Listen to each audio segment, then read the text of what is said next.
కాలభైరవుడిని ఆరాధిస్తే ఎలాంటి ఫలితాలు లభిస్తాయో తెలుసా?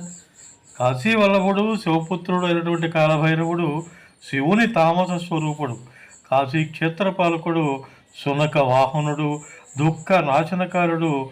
కాలభైరవుని అనుగ్రహం వలన నవగ్రహాలు అంటే ముఖ్యంగా శనిగ్రహం యొక్క దోష నివారణ జరుగుతుంది. ధ్యానం.